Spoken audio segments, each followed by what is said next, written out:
Hello students, welcome back to your own learning platform Vedika Commerce classes. Today we are going to continue our topic depreciation. Last class के अंदर हमने depreciation होता क्या है, क्यों लगाया जाता है, किस वजह से चार्ज किया जाता है, ये सारी चीजें पढ़ी थी। अगर आपने नहीं देखा है तो एक बार देख लेना। आज हम इस वीडियो के अंदर, इस क्लास के अंदर उसका एक मेथड करने जा रहे हैं। किस मेथड से हम इसको सॉल्व करते हैं, and that method is straight line method of depreciation. Normally depreciation को दो मेथड से कैलकुलेट किया जाता है। One is straight line method, second one is written down value method. तो आज हम इस क्लास के अंदर स्ट्रेट लाइन मेथड यूज करने जा रहे हैं। उस स्ट्रेट लाइन मेथड से हम डेप्रिसिएशन के क्वेश्चन को किस तरह से सॉल्व करते हैं, किस तरह से डेप्रिसिएशन का रेट कैलकुलेट करते हैं, अगर हमें नहीं दिया गया है तो किस तरह से हम डेप्रिसिएशन की वैल्यू कैलकुलेट करते हैं, वो सारी चीजें हम यहाँ पे करेंगे। ठीक है, so without wasting time let's start.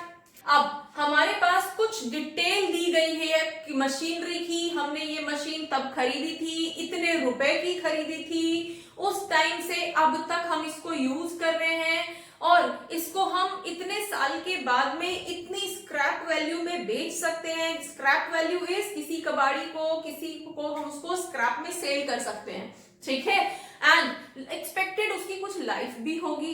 तो ये सारी डिटेल हमें मशीनरी की दी हुई है, लेकिन ना तो हमें डेप्रिसिएशन का रेट दिया गया है और ना ही हमें उसका अमाउंट दिया गया है। तो उस केस में सबसे पहले हमें डेप्रिसिएशन का अमाउंट निकालना पड़ेगा, देन उसका रेट अगर हमें रिक्वायर्ड है तो हम निकालेंगे, अगर नहीं रिक्वायर्ड है, लाइक स्ट्रेट लाइन मेथड है, तो जब हमारे पास अमाउंट निकल के आ गया तो हमें उसकी जरूरत नहीं पड़ेगी।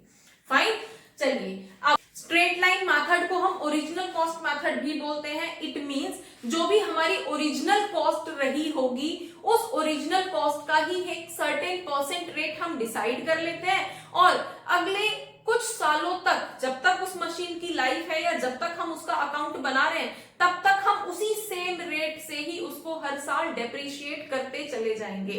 इट मींस लाइक हमारी अगर मशीन 1 लाख रुपीस की है और उसको हम 10% रेट से डेप्रिशिएट करते हैं, तो उसका डेप्रिसिएशन 10,000 आ गया।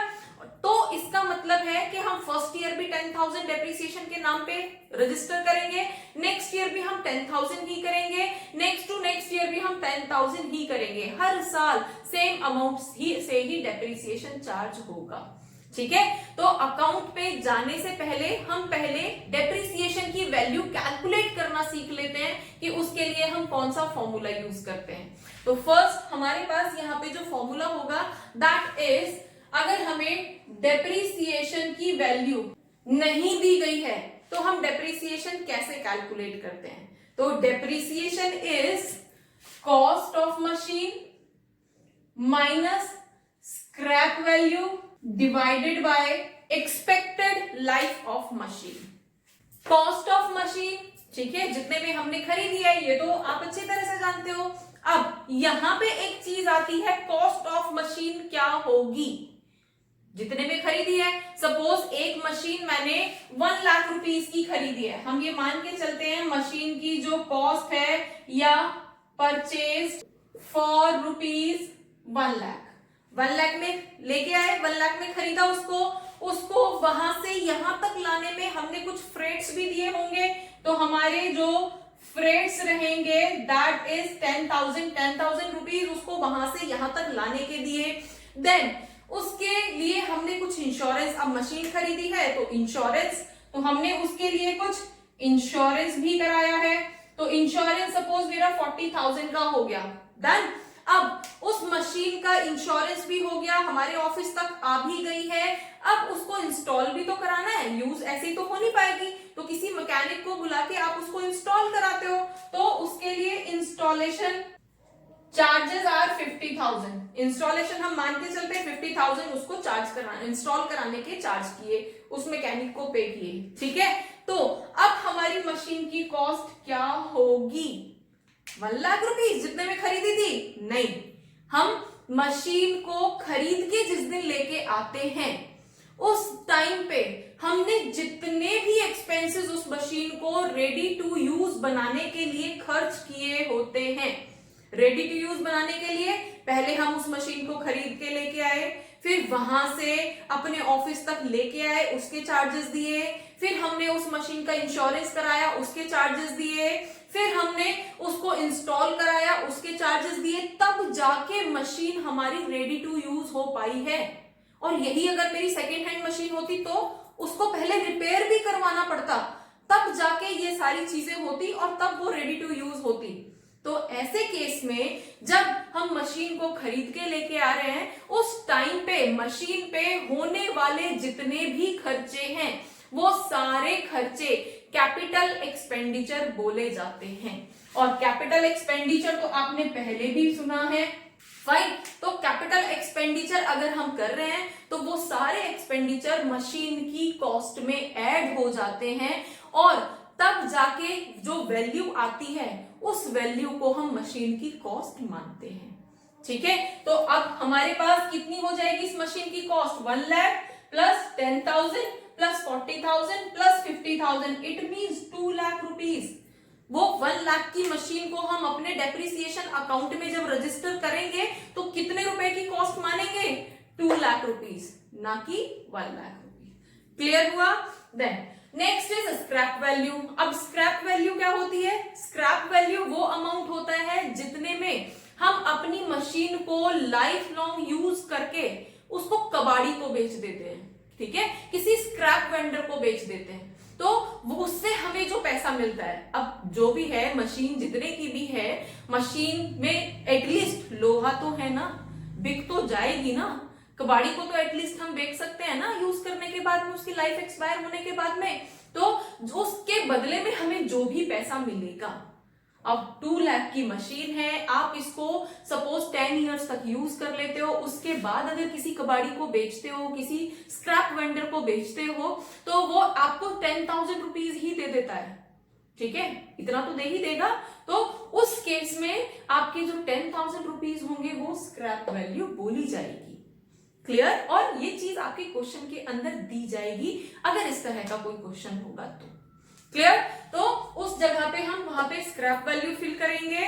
Then expected life of machine. कोई भी मशीन अगर हम यूज कर रहे हैं तो उस मशीन की लाइफ पहले से डिसाइडेड होती है, 10 इयर्स, 5 इयर्स, 4 इयर्स, व्हाटएवर, ठीक है, तो वो भी आपको क्वेश्चन के अंदर दी जाएगी। तो वहां पे अभी हम यहाँ पे एक एग्जांपल लेते हैं, 2 लाख की एक मशीन है और उसको स्क्रैप में आपने सेल कर दिया और स्क्रैप में जो है उससे बदले में आपको सपोज 40,000 रुपीज दे दिए, ठीक है, तो हमारा डेप्रिसिएशन क्या हो जाएगा? डेप्रिसिएशन इक्वल्स टू कॉस्ट आपकी कितनी हो गई? 2 लाख रुपीज माइनस स्क्रैप में उसने 40,000 रुपीज दे दिए और लाइफ जो थी, लाइफ उसकी 10 इयर्स थी, मशीन की लाइफ दिस, ठीक है, तो यहां से हमारे पास क्या आ जाएगा? 1,60,000 डिवाइडेड बाय 10, तो 16,000 रुपीज हमारा डेप्रिसिएशन की वैल्यू आ जाएगी। क्लियर? इस तरह से हम डेप्रिसिएशन की वैल्यू कैलकुलेट करते हैं और ये रुपीज में आई है। अब इसी से अगर हमें रेट ऑफ डेप्रिसिएशन निकालना है तो हमारा क्या फॉर्मूला होगा? Now rate of depreciation equals to जो भी हमारा डेप्रिसिएशन आया है, डेप्रिसिएशन हमने अभी निकाला ना 16,000 rupees, depreciation divided by cost of machine into 100, क्योंकि परसेंट में निकालना है। अब कॉस्ट ऑफ मशीन कौन सी होगी? Cost of machine is actual cost minus scrap value. यहां पे जो कॉस्ट ली जाएगी that would be actual cost minus scrap value. और कॉस्ट कितनी आई थी मशीन की? हमने अभी कैलकुलेट किया था 2 लाख रुपीज थी ना, 2 लाख रुपीज थी कॉस्ट, उसमें से हमने 40,000 माइनस किए थे, तो हमारे पास यहाँ पे क्या आया था? डेप्रिसिएशन 16,000 डिवाइडेड बाय 1,60,000 इंटू 100, तो हमारे पास यहाँ पे कितना आ गया? जब हम इसको कैलकुलेट करेंगे, डिवाइड करेंगे, तो हमारे पास यहाँ पे वैल्यू आ जाएगी, depreciation is charged at the rate of 10%।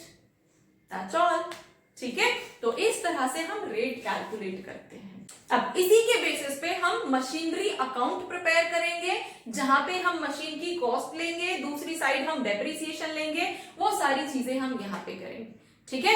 तो इसका फॉर्मेट कैसे बनाते हैं एक बार नाउ अब हमारे पास हम अपनी तरफ से एक क्वेश्चन अज्यूम कर लेते हैं दैट मशीन की कॉस्ट 2 लाख रुपीस की है, जिसमें से स्क्रैप वैल्यू 40,000 की बची थी, लाइफ हमारी 10 इयर्स थी, और इन सब के बेस पे हमने क्या निकाला था, इन सब के बेस पे हमने डेप्रिसिएशन का अमाउंट निकाला था, जिसको हम अब अकाउंट्स में यूज करेंगे। एंड रेट ऑफ डेप्रिसिएशन अगर हमें रिक्वायर्ड होता है तो हम उसको क्वेश्चन के अंदर यूज करते हैं, अदरवाइज तो जरूरत नहीं है। हमें अमाउंट मिल गया, स्ट्रेट लाइन मेथड हम फॉलो कर रहे हैं, तो हम हर साल 16,000 ही माइनस करेंगे डेप्रिसिएशन के लिए।